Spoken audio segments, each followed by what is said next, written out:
What is up, you guys? Happy Thursday. Welcome into Let's Bet It. Lauren Javara here with Jared Smith. And Jared, it is draft day 2022. Woo! You are in Las Vegas. It's like 7 a.m. your time. I know this is one of your favorite days of the year to bet. Why? Oh, Lauren, this is such a great day. It does so. It in my mind two reasons why this is a great event to bet. But first, I'll say that in my eyes, today is the first day of the NFL season, and I know Mm. I've been a little bit old man yelling at the clouds about all the NFL news that we've had dropped in our laps over the last 2 months. Um, that's over with. I'm done with that. The NFL season, in my eyes, starts today. Hope springs eternal.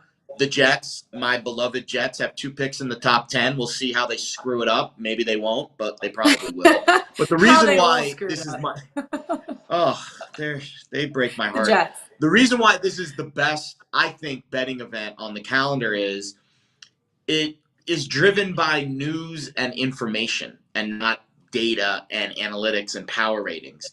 And as reporters, I feel like I do have an edge on sifting through the tea leaves and understanding the direction that each franchise wants to go in. Because unlike Mm-hmm. other sharp information that comes in with a random NFL game, once the game starts, that sharp information could mean absolutely nothing. That's not the case in the draft. That information carries through to what we're going to see tonight. And secondly, it's just a fun event. And it's an event that's different on the calendar, and the sports books hate it. And that's another reason why we need to pay attention to it. Because if they don't like it, there's a reason why. I know we're going to be talking all about the NFL draft today, 2022. Jared's going to break it down. He has quite a few bets on the draft going on today. One of them is going to be his best bet of the day. Before we get started, a couple things to just run through. Let's Bet It now live on Twitter. Catch us every day, 10 a.m. Eastern time, which is really exciting because we're on another platform. You can stream it live. It's great. And to celebrate, we're going to give away some cash. Why not? $50. So we all chose our top 10 picks and who we think is going to go where for the NFL draft, our Pickswise analysts and myself. And all you have to do is comment in the chat on YouTube who you think is going to win. Picks 1 through 5, Jared, is 1 point. 6 through 8 is 2 points. Picks 9 and 10 is 3 points. So you see them right there. Whoever's draft picks you support, go to YouTube on our stream, comment, and we're just going to choose one lucky winner to give away $50 to. It's that easy. It's that easy, Jared. How confident do you It feel? is. I feel confident in picks 1 through 3. I don't. I don't have any clue afterwards. I'll say this: we all have relatively different boards, which is good. Mark and I have the same top 3. Mark and I had the same top 2, and then yesterday I changed. 2 days ago I changed my third pick to his third pick because I got the same information that he got. So I think right out of the gate, Mark and I are going to be 3-0 probably, and then we'll see what happens from there. Obviously, the later, that's why I like how Jack and Justin did the scoring, because you get more points for the later picks, which are harder. It's Yeah. easy to pick the first one. I Yeah. think the first pick is relatively easy. Second pick too, but the 10th pick is not easy. So we'll see. We'll see. You seem to, every time I doubt you, you seem to win these little contests. So I'm not going to take your bait. I'm not going to take your I bait and be thought like, I was going to yeah, win our you March got no Madness shot, bracket. because then you're going to win. Oh, I was sitting at the top of our March Madness bracket for the entire time until like the last 2 days, Jared. So you know what? Until Kansas Shit got hits you. the fan sometimes. Rock chalk. Shit hits the fan Rock sometimes. chalk. One more housekeeping thing to talk about. Yahoo Fantasy Football now open. You can sign up for free, get your league started today. So all you have to do is click the link in the description below to get your NFL fun started. Guys, it's the NFL season, basically. Today is when it starts, is what Jared said. And I know, Jared, you needed a break from it for the last couple of months. Every time we try to talk about a trade or like things that are going on, news in the NFL, he's like, I am not talking about NFL. Don't even look at me. Don't even talk to me about it. Don't Don't even even look at mention it don't to even me. look at me. So Don't now even we're look back at in me. it. Jared's ready to Avert your go. eyes. He's like, Avert no, your no, eyes. that emoji with the cross arm. No. Okay, Ready? one more question, Here's people. what I'll say about what you just said. Yeah. Yeah. Yahoo! Yeah. Okay, one more thing to talk. I can't even deal with you right now. One more thing to talk about. So obviously, we've seen the movie Draft Day. Kevin Costner, the man, Oh, the myth, the legend my himself. heart. Who, Jared, is the Devontae Mack of this draft? Vontae Mac. Vontae Mac. Oh, I said Devontae. That's Devontae. when you know. In case you Apparently, I didn't haven't know, seen the Lauren movie in a hasn't while. seen this So movie. Yeah. I have this is homework assignment for anyone who hasn't seen this movie yet. You need to watch this movie before the end of the day. yeah, Vontae Mac, played by the I late like great Devontae Chadwick Mack, but Boseman. it's fine. Yeah, it's like Devontae Adams. I get it. It's cool. Yeah, totally, Um, totally. so Vontae Mac, and for those that forget the movie, actually, you know what? I feel bad because if you haven't seen the movie, I'm about to give away the ending. But you know what? The movie's been out for like 10 No, years, we so just can't give deal with away it. the ending. We The can't do movie's been that. out for like 10 years. The statute of limitations of the movie ends. But you know what? I feel bad because you haven't seen it yet. So I don't Yeah. want to ruin it for you. But Vontae Mack gets picked ahead of where he's supposed to get picked. So the Vontae Mack of this draft, I think, is Derek Stingley. This is a guy that was probably 12 and a half draft total, come 2 weeks ago, a week ago. Yeah. And now he's at 7.5 and juiced to the under. So someone's going to reach on Derek Stingley. The guy who falls, the Bo Callahan of this draft, is, I think, Kayvon Thibodeau. And Mm. we'll get into him a little bit later, but this was a guy that was supposed to be the number one selection. He was favored to be the number one pick like a month ago. And then we heard some concerns about this and that and character issues, this and that. And now he's projected to be, right around the fourth or the fifth pick. So I would say that would be the Bo Callahan of this draft, Kayvon Thibodeau. And Jared was Stingley would trying to do be his due Vontae Mack. diligence. He was trying to do his due Mm. diligence and sneak into some of these places and get people's medical records, but he couldn't do that. So, I hey, it's was okay. actually. Better luck next time. But we'll see. It's all coming Mm. down tonight. Like, we're going to see how everything plays out, who gets selected where in the first round. We're going to talk all about that with Howard Bender. He's coming on in about 5 minutes. Before that, let's get into some better up because there is 13 games on the MLB slate tonight. We talk about YRFIs and NRFIs every single show. Yes, runs first inning, no runs first inning. It's the newest trendy bet. And you know me and Jared, we're the trendiest of all trends. You know what I'm saying? YRFIs yesterday went 8-7 and are now 135 and 138 on the season. If you're betting all YRFIs, you are down 32.6 units. That is something Ugh. you don't love to see. As we say, you hate to see it. The NRFI, if you've only bet NRFIs all season long, you're also down 14.27 units on the season. Jared, I know you're not betting any YRFIs or NRFIs today, but there are a couple plus money options that we want to go through if people are interested in it, starting with the Miami-Washington game. Yeah, I'll quickly go through these because, again, I don't want to harp on something that, A, I'm not actually betting today. B, the more I track these, and I track them every day, I spend at least 30 minutes every day tracking these, the more that I feel that there's no edge here. There's no sharp angle. There's no, oh, listen to me. I know all the data and the info, and I'll give you the inside track. This is a novelty bet. That's okay. Novelty bets are a very normal thing in gambling. People do them all the time. But don't let anybody fool you and say, oh, I've got an edge in a YRFI today or a NRFI today. That's not what these bets are. These bets are fun. It's They're quick. BS. BS. Yeah. It's BS. Baseball's random, and I don't have enough data yet really to give you an edge here. For example, last night, Oakland scored a run in the first inning, so the yes run first inning hit. The game ended 1-0. Like, there's no correlation there between the YRFI and how the rest of the game played out. Very, very hard to really give you an angle on these. That being said, I would consider Miami Washington at plus 105. Patrick Corbin, his numbers against Miami aren't good. And Trevor Rogers, 2-1 to the YRFI this year. I would consider Brewers, Pirates, plus 102. Freddie Peralta has given up a run in the first inning in all 3 of his starts this season. And I would consider Houston, Texas, plus 104. The Astros lineup, I think, is hitting a little bit better than they were earlier in the year. And they scored in the first inning yesterday.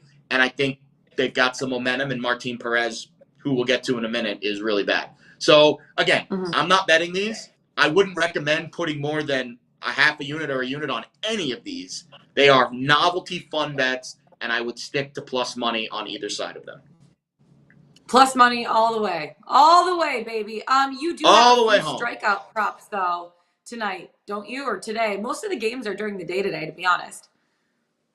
Yeah, they probably want to, get out of the way of the NFL draft, which is going to take up most of the proceedings. But it is a getaway day on a Thursday. We mentioned Martin Perez, under 3.5 strikeouts, plus 115. Houston, very low strikeout rate against lefties this year, 20% last year, just 21.7% this year. Fangraphs has him projected for 3.09.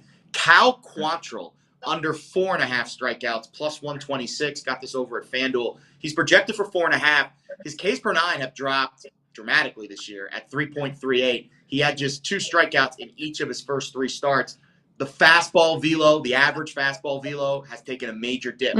He was in the mid 94, 95 last year. This year he's 92, 93. And the White Sox have a pretty decent lineup. The Angels have a pretty decent lineup, third in WRC plus against right-handers. So I don't see Quantrill being in the game long enough to get to 5. And in Michael Kopech, taking a chance here, laying 50 cents on his under 6.5 strikeouts. He had 7 last time out against the free swinging Twins. The Royals are a much more disciplined lineup. 29th in K rate against righties this year, under 20%. And again, 7 strikeouts. He's going to have to pitch 6-7 innings against this Royals team to get to 7. And I just don't see it. So Perez under 3.5, Quantrill under 4.5. Both of those are at plus money. Kopech under 6.5. We're going to lay some juice there. But the unders have been the only profitable strikeout props that I've been able to find this year. So I'm going to keep betting unders probably with these K props. No under sweats here, Jared. But you know what? There might be some sweats during the NFL draft. As we bring in our friend, Howard Bender, head of content for Fantasy Alarm, host for Sirius XM Fantasy and the Annie Up podcast. HB, how are you? What's going on, Jared? So happy to be here. Look at that. It's draft day, baby, right? I got my pancake hat on because anybody who's seen draft day knows that I'm a pancake eating MFer ready for action. Great line. Tremendous line from that movie. Howard. I absolutely love it. NFL draft. So to be honest with you, I'm going to be honest with both of you guys. I've actually never bet a draft before in my life. I watch it. I watch them all. I love them. But I'm really excited to be diving into the meat and potatoes of the NFL draft this year. Howard, what is your most memorable NFL draft moment or bet that you've made up to this point? Ooh, well, you've definitely picked the wrong draft to jump in head first if you're looking to bet this draft, because this one's a crazy one. My most memorable draft. Well, I mean, how do you forget the Laramie Tunsil, gas mask bong hit thing that was released right before, and you watched him tumble down. But for me, listen, I'm a Jets fan. The 2000 draft was supposed to be a momentous turnaround for us as a franchise. We had 4 first-round picks. Wait, I think I remember all 4. So do I. I remember all 4. Go ahead. Sean Ellis? Yes. Sean Ellis? John Abraham? Yes. Becht? Anthony Becht? Yeah. And Chad Pennington. Pennington. Yeah, hey, come on. That's impressive. I was 14 years old tears in that coming draft. down my I eyes. remember that. I'm crying. You hate to see it. That was impressive. It was very impressive that you remembered that. There was nothing impressive with what the Jets did for themselves after that. Sean Ellis and John Abraham, rock solid picks. We loved it. They helped transform that defense. Pennington, he was okay. Had his moments, but they didn't. They never gave him a strong offensive line, and they never really gave him a really top-notch supporting cast. the Anthony Beck pick to me, like it hurt me. It hurt me inside because I was like, why are we fishing for a tight end right now? We don't need a guy like Anthony Beck. We could have done so many other different things with that. So that kind of hurt me. It left a mark. It cut deep. I'm not going to lie. I know that actually is really tough. And I mean, I'm a Lions fan, so I've been feeling that pain also for years. My friend, Jared and Howard. Jeff Okuda. So all of our teams suck, basically, is what we're saying. The Jets have 2 first-round draft picks in this draft, and I'm really interested to see what they're going to be doing with it. But question for you, just with so much uncertainty with who is going to go like more hot, like higher up in the draft, or how it's really going to shake out, is there kind of some value betting on a guy like Thibodeau at 10-1 to drop to like the Falcons at 8, for instance? I think, because I was looking at some DraftKings bets there, and they've got some decent numbers, like Thibodeau's, plus 400 to stay in the top 10. And I really feel like that's kind of where you should be looking right now. Like, I don't necessarily like with the Falcons at 8. I mean, if there's a trade and somebody trades up to 8 and Thibodeau's still there, then okay, fine. For a team like the Falcons, who they really need, they having just traded away the face of the franchise for what, the last 15 years with Matt Ryan, they need to show their fan base that they are genuinely looking at rebuilding this offense, which has just been decimated now between the Calvin Ridley stuff and trading away Matt Ryan and not having, much of a backfield there. The offensive line kind of crumbling down. I think, the Falcons looking for a guy like Malik Willis is actually a little bit more probable. I think the top end of this draft probably stays with your offensive linemen and your edge rushers, maybe some defensive linemen in there for the interior. But, it's really funny. Like, if you're looking for somebody like to throw down some sort of a value bet on, I would probably start elevating some of these wide receivers a little bit more, because I feel like this is the year that, you remember last year everybody was trading up to get quarterbacks. I think this is the year that everybody starts trading up in the first round to start grabbing some of this wide receiver talent. Well, last year, Daniel Jeremiah released his mock draft, his final mock draft last night, and he had a lot of different opinions than what some of the betting markets have indicated this week.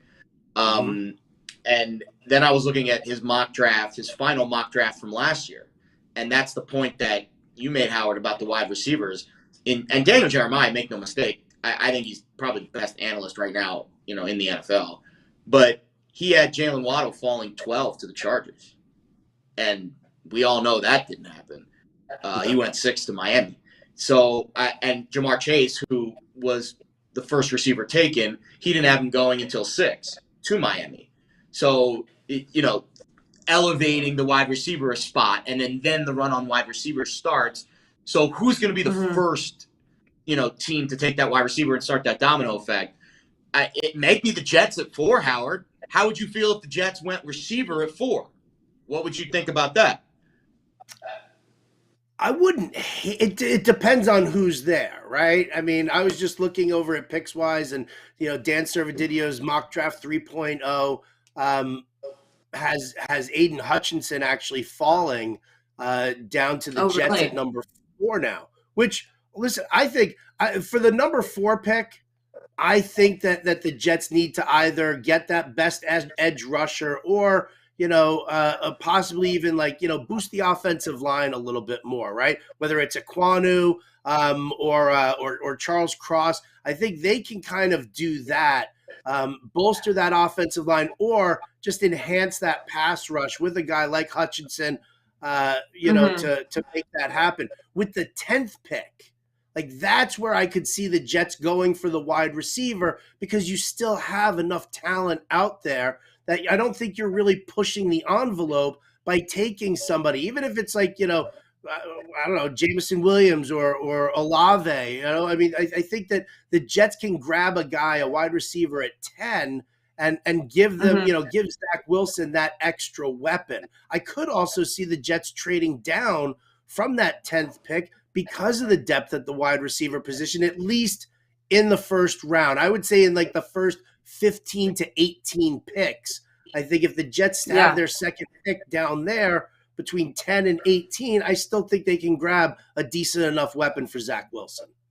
It is really interesting that you say that, because I am looking at, me, Jared, Zinno, and Alex Glaze, we all created our top 10 and who we think is going to go where. And I literally have an edge in Thibodeau at number 4 for the Jets, and I have Jameson Williams at number 10 as a wide receiver, because I have my first wide receiver being taken by Atlanta and Garrett Wilson, just because with Jameson Williams not necessarily knowing his medical records. Jared did try to sneak in and grab Jameson Williams' medical records, but he wasn't able to necessarily take advantage. And I was get playing craps with his dad he tried. last night.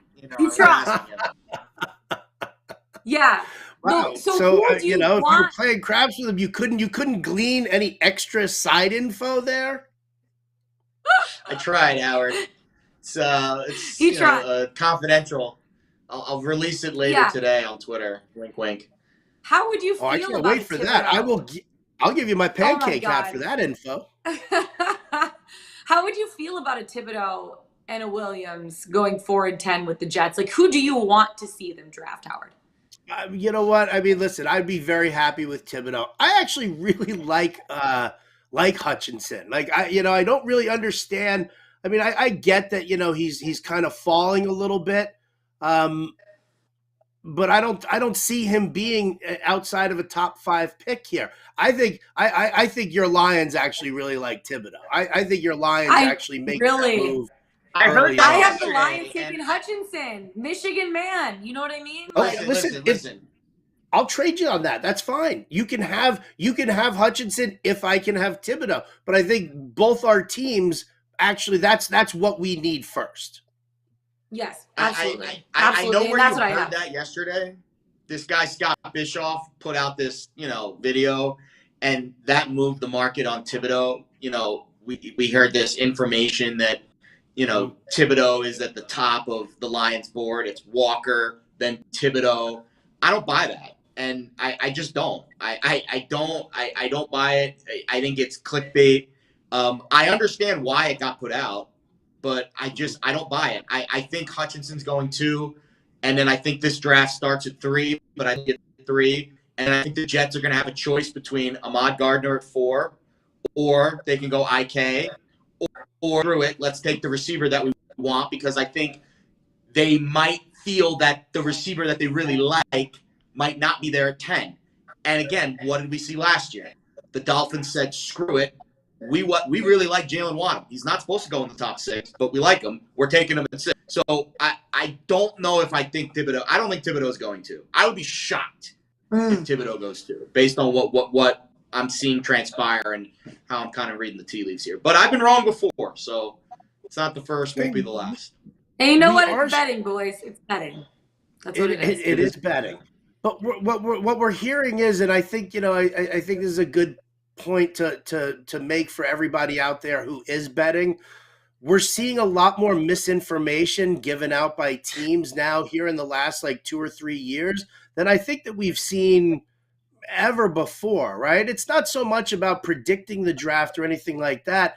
I think teams are still, because we always see a lot of wheeling and dealing. We always see a lot of trades happen throughout the draft. We know that there are a number of mid-level, mediocre wide receivers who are probably going to be dangled for 4th and 5th round picks.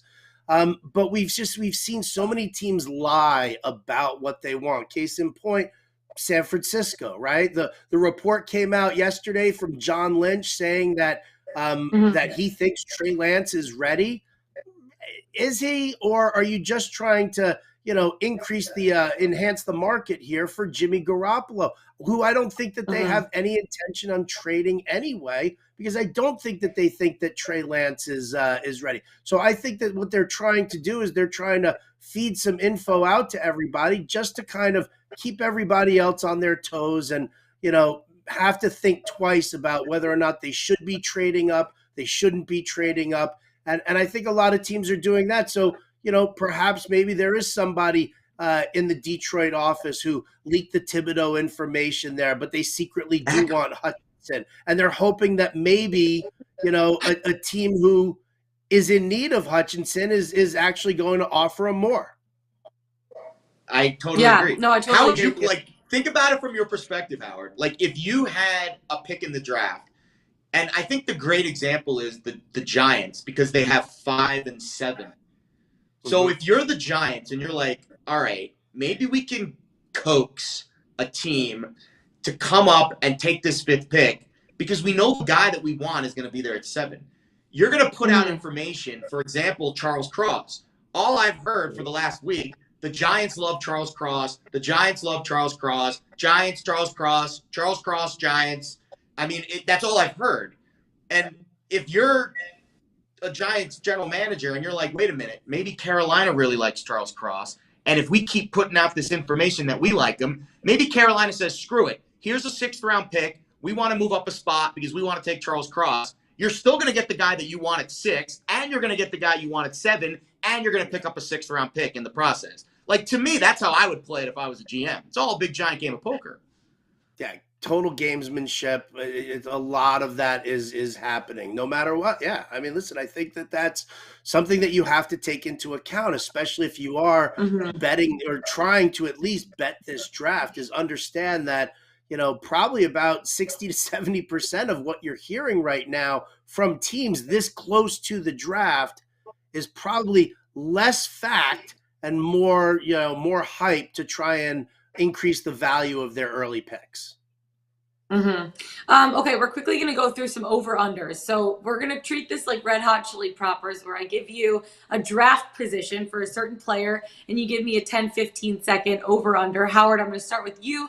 Jared, you go next. Okay, over-under. 13.5 draft position for Malik Willis. Oh, well, is over an earlier pick or is under an earlier pick? Later. Over means he goes 14 like over, or later. Over 13.5 means okay, like 14 or later. Perfect.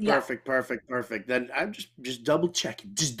I think it's under for Malik Willis. I think the Falcons make that move at 8.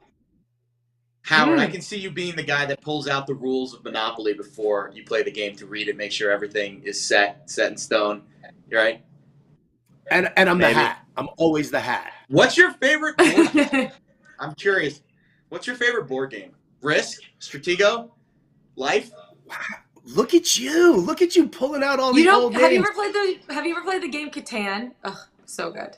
So I've played Catan, Axis and Allies. I mean, it's all just, a derivation of Risk, which is the ultimate of battle game. Risk is my favorite game ever.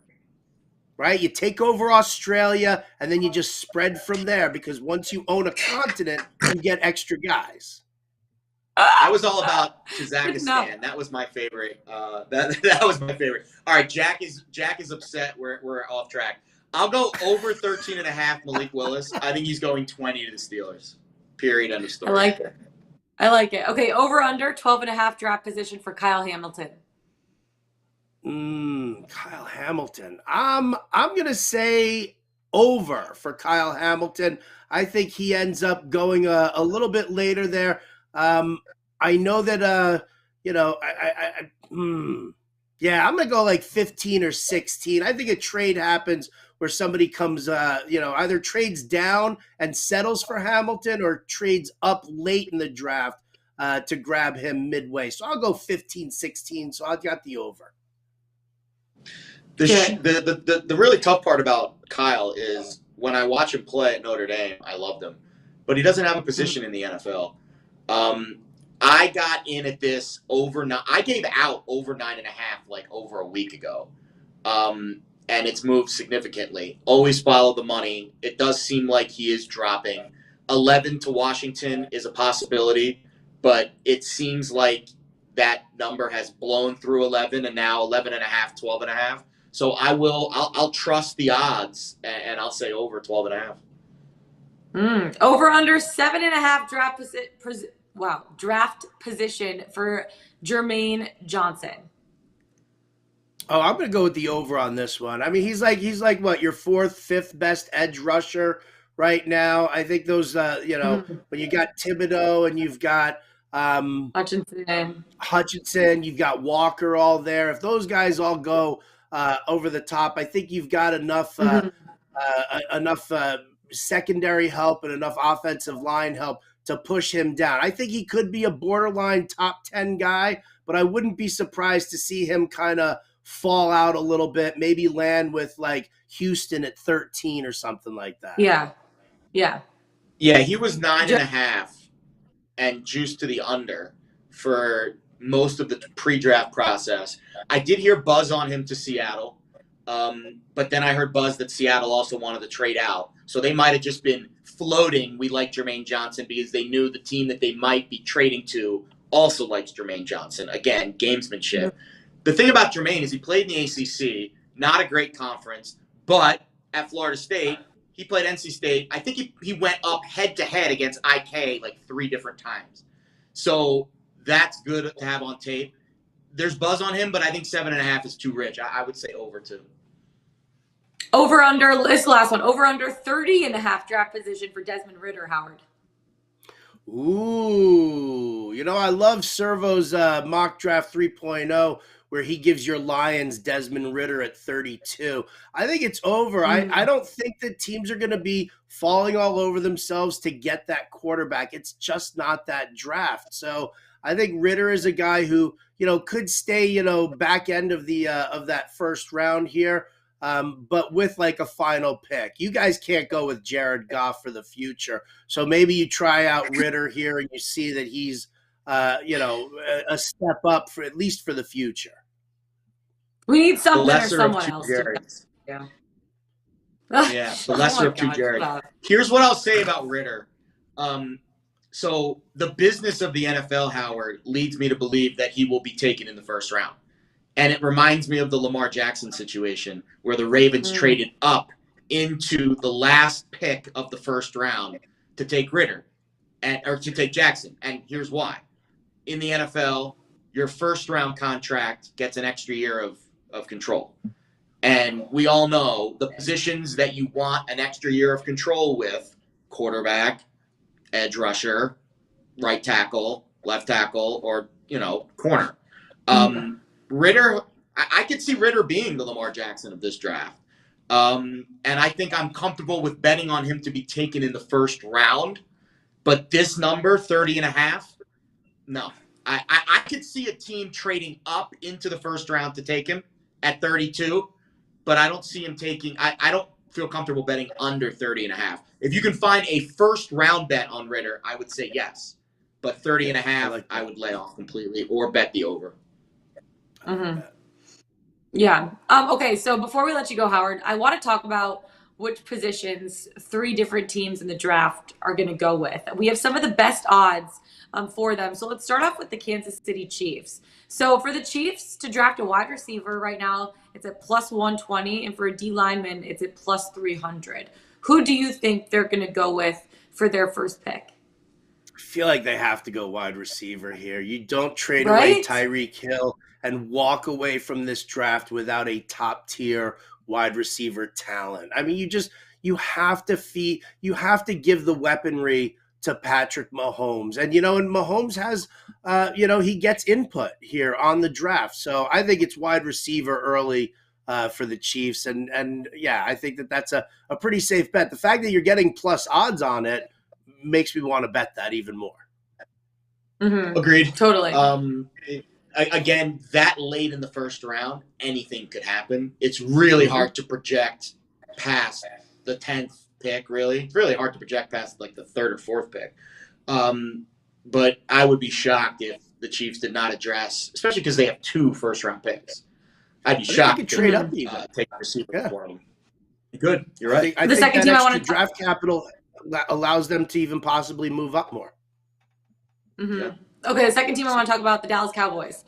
So to draft an O-lineman, minus 110 right now. To draft a DB, it's plus 250. Who do you think? What are the odds of them taking a wide receiver like a bunch of idiots, right? Like, could we not see Jerry Jones being a moron and just doing that? Offensive line is the way they should go. But Jerry Jones is all about the offensive splash. He's always been that way. And the fact that There's no Amari Cooper, and there's no Cedric Wilson, and and they're relying heavily on the tight ends here. Jerry loves to get the weaponry, so they should go offensive line because that's actually been one of their biggest Achilles heel over the last couple of seasons with the injury bug. But I can't not put it past Jerry Jones wide to receivers trade up. plus 350. Ooh, I'd sprinkle a little on that. Yeah. I think we're looking at different odds. I'm looking at FanDuel right now. I see for the Cowboys, position of their first player drafted, O-lineman's minus 125, and then corner and wide receiver are both plus 470. DraftKings is different. Okay, so now that being said, go to DraftKings or go to FanDuel and bet this number because it's very different. I agree with you, Howard. If I first of all, do not bet these markets. Just don't. There's better bets for the draft. But if I were betting this, I would take a wide receiver plus 470. You made a really good point, Howard. I totally agree with you. What about the New Orleans Saints, Howard, last team? Quarterback plus 200, O-lineman plus 250. Who do they take? Oh, I'd probably bet the O-lineman for plus 250. Jameis Winston and Andy Dalton, it's not great. It's not pretty. But this is not, again, I don't think this is the draft that the Saints find their heir apparent at quarterback. I think they can get by for a year on what they have and see what develops for them, but make the move for a quarterback later on here. I think what you want to do is, get an offensive lineman in here, fix the O-line, let him block for Kamara, let him do some heavy run blocking there. Get them used to everything, get them into the system, and then you bring in your quarterback the following year and allow him to develop behind a line that's already been worked on and solidified this season. So I think that's the way I would go if I were the Saints. I agree. You're getting really good odds for a lineman too at 3-1, I think. But again, I just these markets. It's impossible to calculate a hold percentage because you just don't know. So I because there's really no it's these are tough markets to bet, but I agree with Howard's reasoning. Offensive lineman. Howard, it's been so great having you on. Thank you so much for giving us your insight, and best of luck to your Jets in the first round. I'm keeping my fingers crossed for you that they make some good bets to better your team, and it's not like the 2000 draft for you. So. I hope not. Thank you so much for having me, as always. How about Jets Lions Super Bowl? Huh? How about us? Why not? No. It's always been us. No. It's always been us, Howard. It's always been us. Come on now. Never been you. It's never Jets been Lions Toilet Bowl, not Super Bowl. Sponsored by Charmin. It's fine. Sponsored by Yahoo. Howard, thanks so much for coming on. Have a great day and best of luck with your draft bets. We'll be talking to you soon. Thanks so much, guys. Always a pleasure. Appreciate you, HB. Love it. Great Howard stuff. Bender. God, what a good dude. You love to see it. NHL and our best bets of the day. Obviously, Golden State moving on yesterday after winning against the Denver Nuggets by 4. I lost my laying 9 bet, but you know what? Golden State still moving on to the second round. The Milwaukee Bucks moving on. They get the gentleman's sweep over the Chicago Bulls. They're moving on today. We can see 3 more series end. We got the Sixers taking on the Raptors, the Suns taking on the Pels, the Mavs taking on the Jazz. What bets, Jared, do you like today for the 3 games going on that we could see the series be ending? First of all, I need to vent for a minute. Please do. Our POD streak yesterday came 1 basket short of being extended to 8. So they tried to run the cover play on the final possession, and they missed like an 8-foot runner wide open. The Bulls had more open looks than I've witnessed in an NBA playoff game this year. The Bucks were like, go ahead, shoot. You're not making it anyways. And they didn't. and they didn't. Know your competition. Know your competition, Jared. Yeah, but I'll say this. To be fair to Scal's handicap, he was right. The Bulls pushed, and they took a ton of open shots early in the shot clock. They just didn't make any of them. Yeah. And we finished one basket short on our over 216.5. It was a good bet because the line dropped, and it should have went over. Woulda, shoulda, coulda, blah, blah, blah. Who cares? All right, we'll move on to today. So I have an interesting situation brewing today in the Sixers-Raptors series. If you recall, I have a Raptors plus 1.5 series game spread ticket. Mm-hmm. That means if they win tonight, it cashes. Okay. Great. I don't have to bet the game. I already bet this game 2 weeks ago when I near spread bet. That's the beauty of betting a futures ticket. You get to, elongate your action over multiple games. But I will say this. Mm-hmm. I do see an edge in the Joel Embiid props tonight to the under, especially the points, rebounds, assists. That thumb is an issue. And maybe the long rest will help. It's definitely an issue. These teams played Monday in Game 5, so he's had 3 days off. Maybe he feels better. I don't have access to Joel's medicals either, so I don't know how he feels today. Maybe we'll get a glean of it before the game. Maybe we'll hear something in the pregame warm-ups, but under 43.5 points, rebounds, and assists, he's gone under this significantly in the last 2 games that he's been playing with that hurt thumb, 32 and 35. So, again, I'm not betting this. The only bet that I have on this game is my series spread bet that I'm just going to let ride. But if you want to bet a prop in this game tonight, that is the edge that I could potentially see with Joel Embiid's under points, rebounds, and assists. Mm-hmm. I like it. I really do. I honestly, to be honest with you, I see the Sixers finishing out this series tonight. They're just the better team. But honestly, the Raptors have put up some fight. They're one of those teams that's like super athletic, even though they don't have a ton of talent. They're able to keep games alive, and especially on the defensive end, they really work hard. The Pels are going to pose an issue for the Suns tonight. You talked about sprinkling that Pels money line. That could be a really good bet. I see the Mavs taking it over the Jazz. I'm over the Jazz at this point. I'm just over them. They're not as good of a team as people think they are at the beginning of the season, and we're seeing the Mavs and how they've been able to exploit the Jazz in this series. I think the Mavs take the series tonight. It's going to be interesting to see how it all plays out, Jared. Okay, NHL. Do you have any plays? Wait. Hold on. First of all, I saw a great jazz show in New York City a couple weeks ago. Speaking of jazz. Second of all, Luka Doncic, I would take a look at his rebounds and or assist prop tonight. Especially the rebounds. He's had double-digit rebounds in both of his games back from this and the prop injury right now is at 8.5, isn't it? The prop right now is at 8.5. Yeah, he had 13 in the last game. Again, the Mavericks don't have a ton of size. They went relatively small when he was injured. Mm-hmm.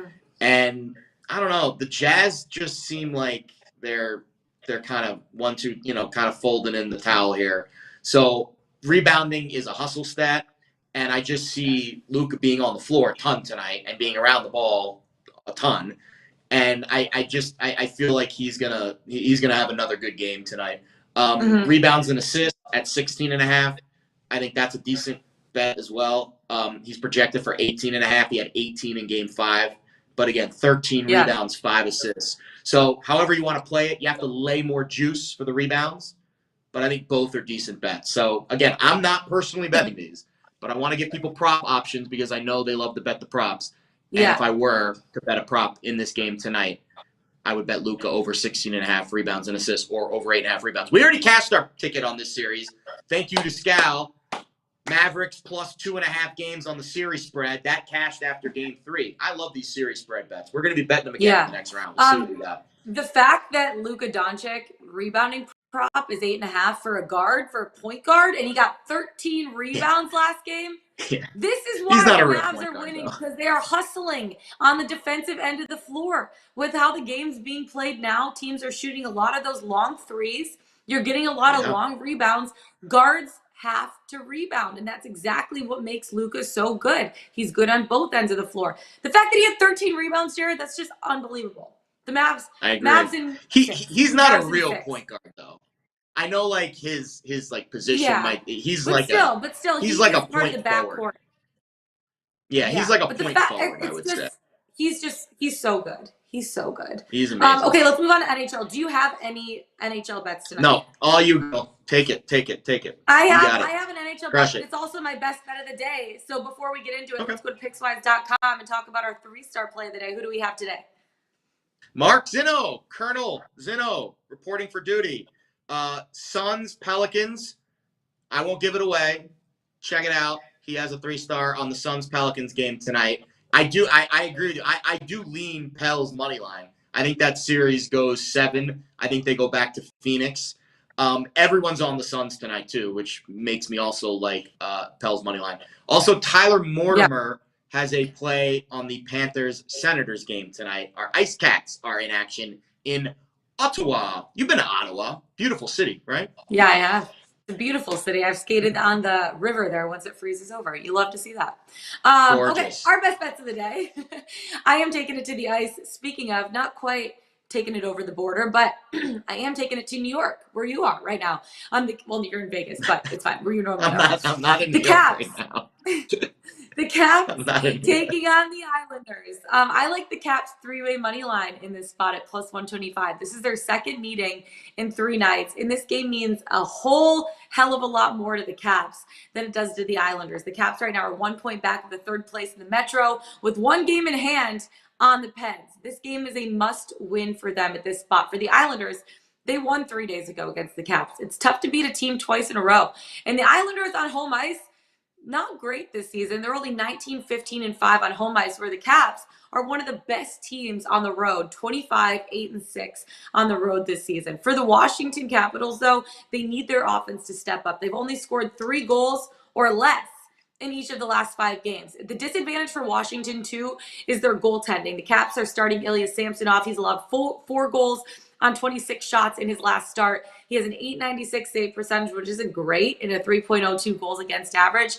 But the Islanders are not known as a huge offensive threat. So the Caps should be fine. The Islanders offense only averaging 2.75 goals per game. That's 24th in the league right now. Yeah, they beat the Caps on Tuesday, but before that win, the Islanders lost 5 straight games. They're just kind of throwing in the towel at this point. Semyon Varlamov is in net for them. His last 3 starts, he's gone 0-3 in his last 3 starts and given up 17 goals.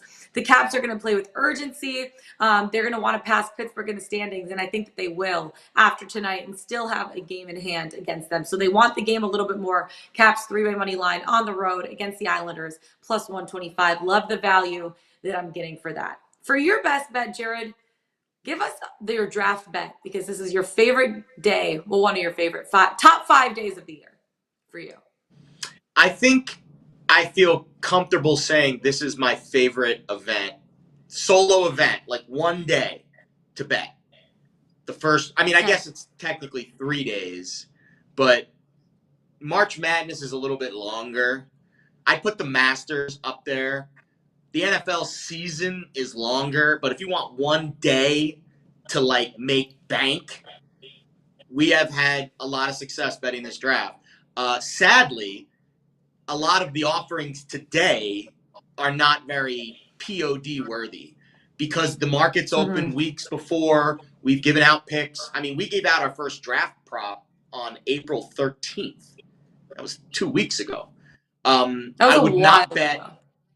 I know. That was like 2 Vegas Scottsdale trips ago. So be careful when you're going through this today. We had a discussion before the show about a pick that is still bettable today. My column that is on Pickswise.com right now has a ton of information and picks in there. Not a lot, if any, of the numbers are available, except for one that we're going to give out right now that is very available. Kayvon Thibodeau, over 4.5. You're so excited about it. You're giving me the drum roll. Over 4.5 draft position at plus 125. I bet this at plus 115 at Caesars 2 days ago. Then yesterday, this Bischoff character released this story that Thibodeau is 2 on the Lions draft board behind Trayvon Walker. Well, that sent the market through a tizzy. And all of a sudden, everybody started betting Kayvon Thibodeau under 4.5 to be the 2nd overall pick, et cetera, et cetera, et cetera. Well, that's moved this market back to a point where now it's bettable again, because I'm not buying the bullshit that comes out the day before the draft. Don't buy it. Kayvon Thibodeau is not going 2 to the Lions.